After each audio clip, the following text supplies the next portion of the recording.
Hello बच्चों, कैसे हैं आप लोग। मैं पूरा उम्मीद के साथ कह सकता हूं कि आप लोग बिल्कुल स्वस्थ और मस्त होंगे। आइए बात करते हैं। आज हम लोग नवोदय विद्यालय प्रवेश परीक्षा की तैयारी का टॉपिक रहेगा औसत, और इस औसत चैप्टर का हम लोग डे 1 का वीडियो देख चुके हैं और उसमें कुछ कंटेंट्स के साथ कुल 12 प्रश्न आपको बताया गया था। और आज हम लोग बात करेंगे औसत चैप्टर का डे 2 के वीडियो में, और यहाँ पर हम लोग शुरू करेंगे प्रश्न नंबर 13 से। आइए देखते हैं प्रश्न नंबर 13 क्या है, जिसको नवोदय विद्यालय समिति आपके परीक्षा में महत्वपूर्ण प्रश्नों में दे सकती है। तो देखिए, प्रश्न नंबर 13 है कि प्रथम 50 तक के सम संख्याओं का औसत क्या होगा। तो हम आपको बता चुके थे कि प्रथम n सम संख्याओं का औसत बराबर में n+1। तो इसके हिसाब से प्रथम 50 तक के सम संख्याओं का औसत बराबर हो जाएगा n+1, यानी कि 50 + 1, और इसका उत्तर आ जाएगा 51। ठीक है। इसके बाद आज ये प्रश्न नंबर 14 कर रहा है कि 1 से 100 तक की विषम संख्याओं का औसत क्या होगा। तो आप लोग ये भी जानते होंगे कि प्रथम n विषम संख्याओं का औसत बराबर में सूत्र होता है n प्लस में नहीं, सिर्फ n होता है। प्रथम n विषम संख्याओं का सूत्र बराबर में होता है n। तो 1 से लेकर 100 तक की विषम संख्याओं में कुल कितनी विषम संख्या हो जाएंगी? 50 हो जाएंगी। तो यहां पर जो औसत आएगा वो आएगा 50। ठीक है, ये आंसर हो जाएगा इसका। इसके बाद हम लोग बात करते हैं प्रश्न नंबर 15 का। प्रश्न नंबर 15 का हो रहा है 7 लगातार विषम संख्याओं का औसत 19 है, तो सबसे छोटी संख्या कौन सी होगी? 7 लगातार विषम संख्या है, तो आप मान लीजिए कि 7 जो लगातार विषम संख्या हो क्या हो जाएगा? x। और कोई भी दो विषम संख्या लेंगे लगातार में, उसका अंतर 2 आता है। जैसे 3 और 5 ले लीजिए, दोनों विषम संख्याएं, दोनों लगातार, अंतर क्या आएगा? 5 - 3 बराबर में 2 आएगा। उस तरह से x, तो ये अगला हो जाएगा x + 2। फिर इस तरह से ये बढ़ता चला जाएगा। हम लोग को बोला है 7 लेने के लिए, 1 2 3 4 5 हो, ये 6 और ये 7। हम लोग सपोज कर लेंगे कि ये सब वो विषम संख्याएं हो जाएंगी। अब इसके बाद हम लोग लिखेंगे इसका औसत बराबर में। तो औसत का सूत्र होता है योगफल बटा संख्या। योगफल कीजिए, 1 2 3 4 5 6 7। x कितना है? 7 हुआ है। इसको जोड़े, 2 और 4 6, 6 और 6 12, 12 8 20, 20 10 30, 30 और 12 42। कितनी संख्या है? 7। और इसका जो औसत है वो दिया हुआ है 19, और जो 7 नीचे वो आ जाएगा इस साइड, तो 19 × 7 हो जाएगा यहाँ पे, और यहाँ बचेगा 7x प्लस में 42। 19 7 133। जो 42 प्लस में इस साइड आएगा तो माइनस में आ जाएगा, बराबर में आएगा 7x। अगर इसको आप माइनस करेंगे तो 3 में से 2 गया 1, 13 में से 4 जाएगा तो आएगा 9, यहाँ पर हो जाएगा 7x। 7 से कट जाएगा 13 बार में, यानी कि x का मान कितना हो जाएगा? x का मान हो जाएगा 13। कह रहा था सबसे छोटी संख्या कौन सी है। तो इसमें जो हम लोग माने हैं, सपोज किए हैं 7 लगातार विषम संख्याओं को, इसमें सबसे छोटा कौन सा है? x। तो x का मान कितना है? 13, यानी कि 13 ही सबसे छोटी विषम संख्या हो जाएगी। इसका आंसर आ जाएगा 13। ठीक है। 15 नंबर के बाद हम लोग बात करेंगे प्रश्न नंबर 16 का। प्रश्न नंबर 16 कह रहा है कि 7 संख्याओं का औसत 7 है। यदि प्रत्येक संख्या को 7 से गुणा कर दे तो नई संख्याओं का औसत क्या होगा, या नई संख्याओं का औसत ज्ञात कीजिए। तो हम लोग यहाँ पर लिखेंगे नई संख्याओं का औसत बराबर, और इसका सूत्र हम आपको बता चुके हैं कि यदि दी गई संख्याओं का औसत दिया है, और इसका अर्थ कह रहा है कि प्रत्येक संख्या को इतने से गुणा कर दीजिए तो नया औसत क्या होगा। तो उसका सूत्र था AB × K, और उस नियम से यहाँ पर हो जाएगा 7 × 7। ये था AB मतलब औसत, और कितना से गुणा किया जा रहा है? 7 से, तो 7 से मल्टीप्लाई कीजिए, 49 इसका हो जाएगा आंसर इस प्रश्न का। इसके बाद हम लोग बात करते हैं प्रश्न नंबर 17 का। यह कह रहा है कि 7 संख्याओं का औसत 30 है। यदि उन 7 संख्याओं में से प्रथम 3 संख्याओं का औसत 32 तथा अंतिम 3 संख्या का औसत 28 हो, तो चौथी संख्या क्या होगी? देखिए इसको कैसे करेंगे। हम लोग पहले 7 संख्या का योगफल करेंगे तो क्या आ जाएगा? 30 × 7 210 आ जाएगा। फिर प्रथम 3 का निकाल लीजिए योगफल, फिर अंतिम का निकालिए 3 संख्याओं का योगफल, और जब जोड़ करके, जैसे मान लीजिए यहाँ से 1 2 3 4 5 6 7 हो गया, ये शुरू में 3 का योगफल निकाल लिया, ये शुरू में 3 का योगफल निकालिए, और इसको जोड़ देंगे, और शुरू में जैसे 7 का योगफल आपके पास है, और आप 6 संख्याओं का योगफल अगर घटाएंगे तो आपको भैया ये चौथी संख्या नहीं मिल जाएगा। ठीक है। तो आइए इसी तरह से हम लोग करते हैं। तो हम लोग सीधे लिखते हैं, लिखेंगे कि चौथी संख्या बराबर और चौथी संख्या बराबर हम लोग यहां पर ये लिख देंगे कि 7 संख्याओं का योगफल, 7 संख्याओं का योग माइनस में हम लोग लिखेंगे प्रथम 3 संख्याओं का योग और प्लस में अंतिम 3 संख्याओं का योग। अब 7 संख्याओं का योग क्या आएगा, 7 गुणे 30 माइनस प्रथम 3 का आ जाएगा 32 गुणे 3 और इसके बाद अंतिम 3 का क्या आ जाएगा 28 गुणे 3 आ जाएगा। 30 गुणे 7 कितना आ गया 210, 32 गुणे 3 कितना आ जाएगा 96 और 28 गुणे 3 करेंगे तो ये कितना आ जाएगा, तो ये आ जाएगा 87 नहीं सॉरी 84 आ जाएगा ये। इसके बाद देखिए 210 माइनस में इन दोनों को आप ऐड कीजिए तो ऐड करेंगे तो आ जाएगा 180 और यदि आप घटाते हैं तो आएगा 30, यानी कि जो चौथी संख्या मिलेगी वो मिलेगी 30। ठीक है, तो इसी नियम पर हम लोग इसको किए हैं। इसके बाद सवाल नंबर 18 देखते हैं। तो सवाल नंबर 18 कह रहा है कि 3 संख्याओं का औसत 16 है और यदि उन तीनों संख्याओं में से पहली 2 संख्या 18 व 14 है तो तीसरी संख्या क्या होगी। तो यहां पर भी वही कंसेप्ट लगेगा, हम लोग लिख देंगे तीसरी संख्या बराबर इन तीनों संख्याओं का योग और माइनस में प्रथम 2 संख्याओं का योग, यानी कि तीनों संख्याओं के योग से प्रथम 2 संख्याओं का योग हम लोग माइनस कर लेंगे तो तीसरी संख्या में मिल जाएगी। तो तीनों संख्याओं का योग क्या सूत्र होता है, औसत गुणे संख्या, औसत हो जाएगा 16, संख्या हो गया 3। प्रथम 2 संख्याओं का योग में आ जाएगा 18 प्लस में 14, 16 गुणे 3 आएगा 48 माइनस इसको आप अगर जोड़ेंगे तो यह आ जाएगा 32 और घटाएंगे तो क्या आएगा 16। तो ये हो जाएगा इस 18 नंबर प्रश्न का उत्तर हो गया। इसके बाद आइए हम लोग बात करते हैं प्रश्न नंबर 19 का। प्रश्न नंबर 19 कह रहा है कि 6 संख्याओं का औसत 30 है, यदि पहली 4 संख्या का औसत 25 और अंतिम 3 संख्या का मतलब अंतिम 3 का यानी कि अंतिम 3 संख्याओं का औसत 35 हो तो चौथी संख्या क्या होगी। तो हम लोग यहां पर लिख लेते हैं, देखिए हम लोग सबसे पहले यहां पर ये लिखेंगे कि पहली 4 संख्याओं का योग, क्योंकि पहली 4 संख्या का औसत 25 है तो पहली 4 संख्याओं का योग करेंगे, औसत गुणे संख्या ये आ जाएगा 100। अब कह रहा है कि अंतिम 3 का औसत दिया है 35, तो हम लोग लिख लेते हैं कि अंतिम 3 का योग तो औसत गुणे संख्या 35 गुणे आ जाएगा 3 और ये आ जाएगा 105। अब 6 संख्या है और 6 संख्या में शुरू का 4 ले लिया और बाद का 3 को लेगा तो चौथी संख्या को तो डबल 2 बार ले लेगा, तो इसलिए हम लोग यहां पर ये लिखेंगे कि चौथी संख्या बराबर, और चौथी संख्या निकालने के लिए ये प्रथम 4 और अंतिम 3 को हम लोग जोड़ देते हैं। तो इसमें देखिए क्या होगा, पहली से लेकर 6वीं तक तो संख्या आ गई लेकिन उसमें चौथी संख्या 2 बार आ गई है और इसमें से माइनस करेंगे हम लोग प्रथम 6 संख्याओं का योगफल जो कि 30 गुणे 6 हो जाएगा। इसको आप जोड़िएगा तो आएगा 205 और ये आएगा 180 और यदि आप माइनस करोगे तो आ जाएगा 25, यानी कि इस सवाल का जो उत्तर आया वो आया 25, यानी कि जो चौथी संख्या होगी वो 25 आ जाएगी। इसके बाद बात करेंगे हम लोग प्रश्न नंबर 20 का। प्रश्न नंबर 20 का रहा है कि 16 और 24 के लसा और मसा का औसत बताइए।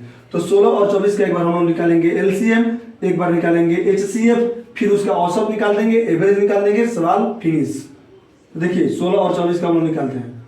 16 को करेंगे 2 × 2 फिर 2 × 2 पूरा मल्टीप्लाई करेंगे तो आएगा 16। 24 का क्या करेंगे ये आ जाएगा।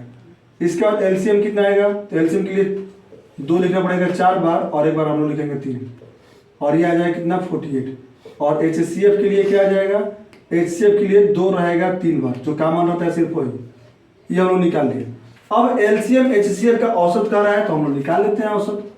तो यहाँ पर औसत बराबर में जो एलसीएम आया वो प्लस में जो एचसीएफ आया वो बटा में आएगा 2, ऐड करने पर 56 बटा में 2 आएगा और डिवाइड करने पर आ जाएगा ये 28, यानी कि इस सवाल में जो औसत आया वो 28 आ जाएगा। इसका प्रश्न नंबर 21 कह रहा है क्या 15 लड़कों की औसत आयु 12 है तथा 13 लड़कियों का औसत आयु 16 है, तो उन सभी 28 छात्राओं का औसत आयु क्या होगा? तो इस प्रश्न में 28 छात्र छात्राओं का औसत आयु निकालने के लिए हम लोग सबसे पहले 15 लड़कों का औसत आयु जो दिया है 12, तो यहाँ पर हम लोग 15 लड़कों का आयु का योगफल निकालेंगे। फिर वो दी गई 13 लड़कियां जो है उनके भी आयु का योगफल निकालेंगे और योगफल को जोड़ेंगे तो कुल 28 छात्र छात्राओं के आयु का योगफल आ जाएगा। उसका 28 हम भाग कर देंगे तो यहाँ पर कुल 28 छात्र छात्राओं का औसत आयु भी आ जाएगा। देखते हैं कैसे ये होता है। तो हम लिखेंगे यहाँ पर औसत आयु बराबर, पूरा हम लोगों को कंटेंट समझा दिया गया है। अब सीधे आते हैं इसके सॉल्यूशन पे। तो 15 गुणे हो जाएगा ये 12 प्लस 13 गुणे हो जाएगा 16 और बटा में आ जाएगा 28। 15 में 12 से आप गुणा करेंगे तो आएगा 180 और 13 में 16 से गुणा करना है। देखिए 16 3 48 का 8 हासिल आएगा 4 और 16 4 हो जाएगा 20 यानी कि 208 बटा में हो गया ये 28। इसको आप जोड़ेंगे तो आ जाएगा ये 388 बटा में क्या 28 है। अब यदि आप 388 में 28 से भागा करेंगे तो ये आ जाएगा 13.86, तो ये आ जाएगा उन लोगों के औसत आयु 13.86 वर्ष आप बोल सकते हैं। आयु है तो वर्ष में आएगा। इसके बाद हम लोग 21 नंबर के बाद हम लोग बात करेंगे प्रश्न नंबर 22 का। आइए देखते हैं हम लोग प्रश्न नंबर 22। प्रश्न नंबर 22 में कह रहा है 15 छात्रों की औसत आयु 18 वर्ष है, एक अन्य छात्र की आयु भी जोड़ दिया जाए तो औसत में एक की कमी हो जाती है, तो नए छात्र की आयु बताएं। यानी कि एक क्लास में 15 छात्र हैं, उनकी औसत आयु 18 वर्ष है, एक अन्य छात्र आता है तो छात्रों की संख्या हो जाएगा 16। 15 छात्र पहले से हैं, एक अन्य छात्र आता है तो छात्रों की संख्या हो जाएगा 16 और तब औसत में एक कमी हो जाएगी यानी कि औसत हो जाएगा 17 वर्ष। तो कह रहे नए छात्र की आयु बताइए। तो 15 छात्रों का औसत आयु हो गया 18 और 16 छात्रों का औसत आयु हो गया 17 और नए छात्र का आयु बताना है। तो हम लोग ऐसे लिख सकते हैं कि 15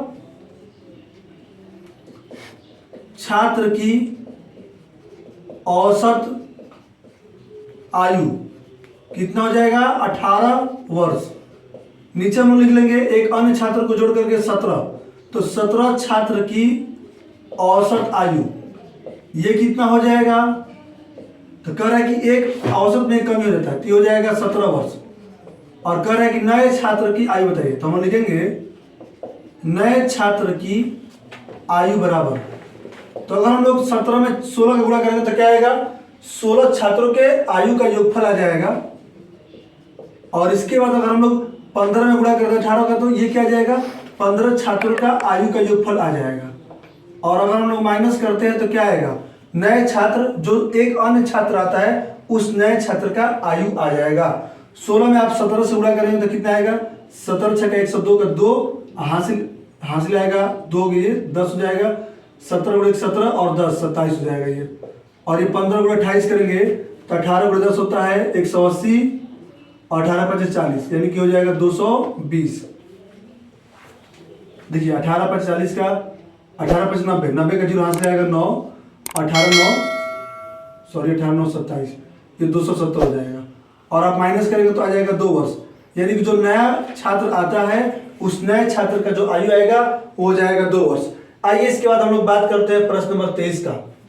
एक कक्षा में 29 छात्रों की औसत आयु 15 वर्ष है, यदि उस क्लास के अध्यापक का भी आयु उसमें जोड़ दिया जाए तो अब आयु 1 से बढ़ जाता है यानी कि आयु 1 वर्ष बढ़ जाएगा। अध्यापक की आयु कह रहा है ज्ञात कीजिए।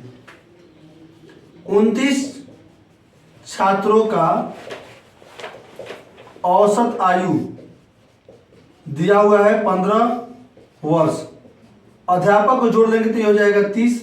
अब 30 हम लोग लिख देंगे 30 लोगों, या हम लोग ये भी लिख सकते हैं 30 मतलब कि कुल छात्रों के साथ अध्यापक का भी उम्र जोड़ने पर ऐसे भी लिख सकते हैं, या आप ऐसे लिख सकते हैं कि 30 लोगों का औसत आयु। तो अध्यापक जी जोड़ेंगे तो एक बढ़ जाएगा संख्या और औसत का रहेगा एक बढ़ जाएगा, तो 15 हो जाएगा ये 16 वर्ष। और कह रहा है अध्यापक की आयु बताइए, तो हम लोग सीधे यहाँ पर लिख सकते हैं कि अध्यापक की आयु बराबर, तो इसमें हम लोग 30 में 16 का गुणा कर देते हैं, जिससे कि क्या होगा, जिससे कि 30 लोगों का औसत आयु है तो योगफल आ जाएगा। और फिर 29 गुणे हम लोग कर देंगे 15, ये करने पर आएगा 480। 16 गुणे 3 आएगा 48 और 0 बढ़ जाएगा 480 आएगा। 29 गुणे 15 आप करेंगे तो ये आ जाएगा 415, ठीक है। और यदि आप इसमें से माइनस करेंगे 480 से 1 मिनट रुकिए, ये 435 शायद आ जाएगा, और यदि आप माइनस करेंगे तो ये आ जाएगा 45। तो अध्यापक का जो उम्र है, जो आयु है, वो 45 वर्ष आ जाएगा, ठीक है। आइए इसके बाद हम लोग बात करते हैं प्रश्न नंबर 24 का। प्रश्न नंबर 24 कह रहा है, प्रश्न नंबर 24 कह रहा है कि 34 छात्रों का औसत भार, यानी कि उनका जो वजन है, उनका भार जो है, उसका औसत कह रहा है कि 46.5 किलोग्राम है। और यदि अध्यापक का भी भार शामिल किया जाए तो औसत भार 500 ग्राम बढ़ जाता है। तो अध्यापक का भार ज्ञात कीजिए। सेम सवाल है, वैसे ही होगा। हम लोग लिख लेंगे कि 34 छात्रों का औसत भार दिया हुआ है। औसत भार कितना दिया है? 46.5 किलोग्राम। और अध्यापक का जोड़ लेंगे तो 35 लोगों का, या 35 लोगों का औसत भार जो हो जाएगा, 500 ग्राम बढ़ा देंगे तो 47 kg हो जाएगा। इसके बाद हम लोग लिख लेंगे सीधे कि अध्यापक का भार बराबर, तो अध्यापक का भार कितना हो जाएगा, ये 35 का पल निकालेंगे तो 35 गुणे आएगा 47, और अगर आप 34 का करते हैं तो 34 गुणे 46.5। अब ये जो मल्टीप्लाई आएगा और जो यहाँ से मल्टीप्लाई आएगा, उस पूरे मल्टीप्लाई को करने के बाद अगर आप इसको माइनस कर लेंगे तो इसका सीधा सीधा उत्तर आप लोगों को मिल जाएगा 64 kg। आप इसको हल करके भी देख सकते हैं, 64 kg इसका आंसर आ जाएगा। आइए हम लोग इसके बाद बात करते हैं प्रश्न नंबर 25 का। इसमें कह रहा है कि 10 व्यक्तियों के औसत भार में 2 किलोग्राम की वृद्धि हो जाती है जब 40 किलोग्राम भार वाले व्यक्ति के स्थान पर एक नया व्यक्ति आ जाता है। तो नए व्यक्ति का भार क्या होगा? यानी कि पहले 10 व्यक्ति थे, उनका औसत भार कुछ होगा, और एक नया व्यक्ति आता है और 40 किलोग्राम का एक व्यक्ति इस 10 में से जाता है, उस जगह पे एक नया व्यक्ति आता है। तो नए व्यक्ति जब आएगा तो औसत 2 किलोग्राम बढ़ जाता है। तो जो नया व्यक्ति आया है उसका भार कितना है ये पूछ रहा है। देखिए कैसे होगा। हम लोग ये लिख लेंगे यहाँ पे कि पहले हम लोग क्या लिखेंगे, पहले 10 व्यक्ति का औसत भार बराबर, पहले 10 व्यक्ति का औसत भार बराबर में मान लीजिए कि x किलोग्राम, ठीक है। अब इस 10 में से एक गए तो हो गए 9, तो 9 हो जाएंगे तो हम लोग लिखेंगे 9, पहले यहीं पर देखिए, ये हम लोग क्या किए हैं, सपोज किए हैं, ठीक है। क्वेश्चन का यहाँ से हल है, हम लोग यहाँ पर लिख देंगे कि माना कि पहले 10 व्यक्ति का जो औसत भार है वह है x kg। तो 10 व्यक्तियों के भार का योग होता है औसत गुणे संख्या, यानी कि आ जाएगा 10x kg, इतना आ गया। अब 40 किलोग्राम वाला व्यक्ति जाएगा तो कितने व्यक्ति बच जाएंगे, मतलब एक ही व्यक्ति गया तो 9 व्यक्ति हो जाएंगे। तो 9 व्यक्ति के भार का योगफल कितना हो गया, 10x माइनस में 40, इतना कीजिए आ गया, ठीक है। अब इसके बाद एक नया व्यक्ति आ रहा है तो फिर से व्यक्ति कितने हो गए, 10 हो गए। तो यहाँ पर हम लिखेंगे, मतलब नए व्यक्ति के आने के बाद 10 व्यक्ति हो गए, तो इन 10 व्यक्तियों का औसत भार कितना हो जाएगा। तो यहाँ पर अगर हम लोग इसका औसत भार की बात करें तो कह रहा है कि औसत 2 किलोग्राम बढ़ जाएगा। पहले औसत था x, अब ये 2 किलोग्राम बढ़ के x प्लस में 2 kg हो गया, ठीक है। इसके जो बाकी का पोर्शन होगा हम इसको आगे यहाँ पर आप लोग बता दे रहे हैं, तो आप लोग इसको आगे यहाँ पे समझ लेंगे, ठीक है। इसका दिशा हम बता रहे हैं। तो 10 व्यक्तियों का औसत भार हो गया x प्लस में 2 kg हो गया। अच्छा, इसके बाद आगे देखा जाए कि और क्या हो सकता है इसमें, जो हम लोग को निकालना है कैसे वो आएगा। तो 10 व्यक्तियों का औसत भार इतना हो गया, तो हम लोग लिखेंगे कि ये जो 10 व्यक्ति हो, नए व्यक्ति के बाद जो 10 व्यक्ति है उस 10 व्यक्तियों के हम लोग भार का योगफल निकालेंगे। तो लिखेंगे हम लोग 10 व्यक्तियों के भार का योगफल बराबर, और इसका योगफल हो जाएगा x प्लस 2 इंटू में 10, तो यह आ जाएगा 10x प्लस में 20, ये हो गया इतना क्या kg। ये 10 व्यक्तियों का भार का योग आ गया। इसके पहले हम लोग 9 व्यक्तियों के भार का योगफल निकाले थे, 10x माइनस में 40 था। तो अगर हम लोग यहाँ से इसको माइनस कर देंगे तो जो नया व्यक्ति आया उसका भार आ जाएगा। तो हम लोग लिख देंगे यहाँ पर नए व्यक्ति का भार बराबर 10 व्यक्तियों के भार का हमारे पास योगफल है, माइनस कर देंगे इस 9 व्यक्तियों का जो 10x माइनस में 40 दिया है। ये हो जाएगा 10x प्लस 20 माइनस में हो जाएगा 10x माइनस माइनस प्लस में हो जाएगा ये 40। 10x plus 10x minus cancel हो गया, 20 प्लस में 40 कितना आ जाएगा ये 60। तो 60 kg जो है इसका आंसर आ जाएगा। ठीक है, आप लोगों को ये सवाल समझ में आ गया होगा। आइए बात करते हैं प्रश्न नंबर 26 का। इसमें कह रहा है कोई गाड़ी 10 किलोमीटर प्रति घंटा से जाती है जहां भी जा रही हो और 5 किलोमीटर प्रति घंटा से आती है, तो इस पूरे यात्रा में गाड़ी का औसत चल क्या होगा। हम आपको इसका एक सूत्र बताए थे, 2 × x × y बटा में x प्लस y था। ये सूत्र है। इस सूत्र में x क्या है, जाने का चाल है, और y क्या है, आने का चाल है। तो 2 × 10 × 5 नीचे हो जाएगा 10 प्लस 5। तो 2 × 10 क्या आएगा 20, 20 × 5 क्या आएगा 100, ये आएगा 15, 5 से घटाएंगे तो 3 आएगा, ये 5 से घटाएंगे तो 20 आएगा, यानी कि आएगा 20 बटा में 3 किलोमीटर प्रति घंटा। और यदि आप इसको दशमलव में बदलेंगे तो दशमलव बदलने पर आ जाएगा 6.6, ऐसे कुछ आ जाएगा, समथिंग इतना किलोमीटर प्रति घंटा। ये हो जाएगा इस प्रश्न का उत्तर। इसके बाद आइए हम लोग बात करते हैं प्रश्न नंबर 27 का। कह रहा है एक चरवाहे ने 13 भेड़े तथा 9 बकरियां 12,860 रुपए में खरीदी। एक भेड़ का औसत मूल्य कह रहा है 740 है, तो एक बकरी का औसत मूल्य क्या होगा। अच्छा, एक भेड़ का मूल्य दिया हुआ है, 13 को भेड़ खरीदा है, तो हम लोग लिख देते हैं सीधे कि 13 भेड़ का मूल्य बराबर, और एक भेड़ का मूल्य है 740, 13 खरीदा है, पता नहीं क्या करेगा। तो 13 का देखिए निकालते हैं, 13 × 0 आएगा 0, 13 × 52 तो हाथ से आएगा 5, और 13 × 7 91, 91 5 हो जाएगा 96। इतना रुपया हो जाएगा 13 भेड़ का मूल्य। अब इसका 13 भेड़ और 9 बकरी का मूल्य जोड़ करके कह रहा है 12,860, तो हम लोग यहाँ पर निकालते हैं 9 बकरियों का मूल्य। तो 9 बकरियों का जो मूल्य हम लोग निकालेंगे तो कुल मूल्य जोड़ करके आया है 12,860।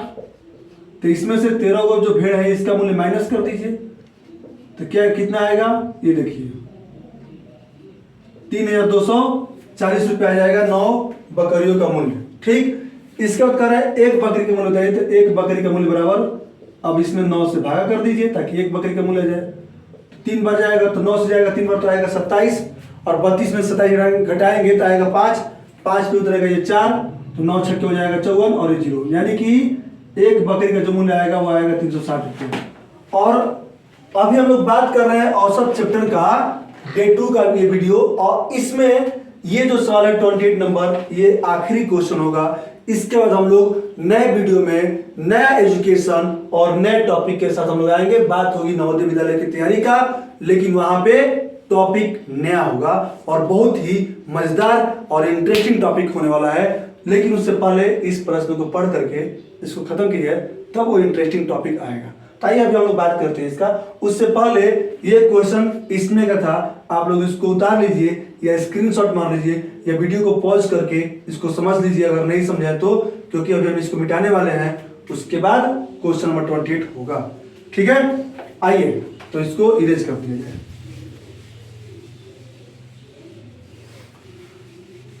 ठीक है, और इसके बाद ये क्वेश्चन पढ़ा जाए। क्वेश्चन कह रहा है कि सोम, मंगल तथा बुध का औसत तापमान 30 डिग्री सेल्सियस है। सोम, मंगल, बुध का, मंगल, बुध और बृहस्पति का औसत तापमान 40 डिग्री सेल्सियस था। यदि बृहस्पतिवार का तापमान 38 डिग्री सेल्सियस रहा हो तो सोम का तापमान क्या होगा। सबसे पहले हम लोग मंगल, बुध और बृहस्पति का तापमान का योगफल निकाल लेते हैं। हम लोग लिखेंगे मंगल, बुध तथा बृहस्पति के तापमान का योग, इन सब का औसत दिया था 40, और ये 3 दिन है तो 3 से मल्टीप्लाई कर लेंगे तो आ जाएगा 120 डिग्री सेल्सियस। इसमें से बृहस्पति वाला तापमान घटा दीजिए, बृहस्पति वाला हटेगा तो मंगल और बुध का आ जाएगा। तो हम लिखेंगे यहां मंगल और बुध, यहां मंगल और बुध के तापमान का योग बराबर। तो मंगल और बुध के तापमान का अगर योगफल देखना चाहते हैं तो मंगल बुध और एक मिनट देखिए, मंगल और बुध के तापमान का हम लोग योगफल देखेंगे। तो मंगल बुध के तापमान का योगफल देखेंगे तो मंगल बुध बृहस्पति और का तापमान लिख लीजिए, उसका योगफल, और माइनस में बृहस्पति वाला तापमान को कर दीजिए जो 38 डिग्री सेल्सियस दिया हुआ है। और यदि आप इसको माइनस करेंगे तो कितना आ जाएगा, 82 आएगा। तो 82 क्या है, मंगल और बुध के तापमान का योगफल आ गया। इसके बाद सॉरी आंसर नहीं है, इसके बाद यहाँ पे कर रहा है सोम मंगल और बुध के औसत तापमान दिया है, इसमें से मंगल बुध वाला जैसे ही माइनस करेंगे सोम वाला बच जाएगा और सोम का ही पूछ रहा है। तो हम लोग यहाँ पे लिखेंगे कि सोम मंगल और बुध के तापमान का योग। तो सोम मंगल और बुध के तापमान का अगर आप योगफल देखना चाह रहे हैं तो इसका औसत दिया था 30 और ये 3 दिन है तो मल्टीप्लाई करेंगे 3 से तो आ जाएगा 90 डिग्री सेल्सियस।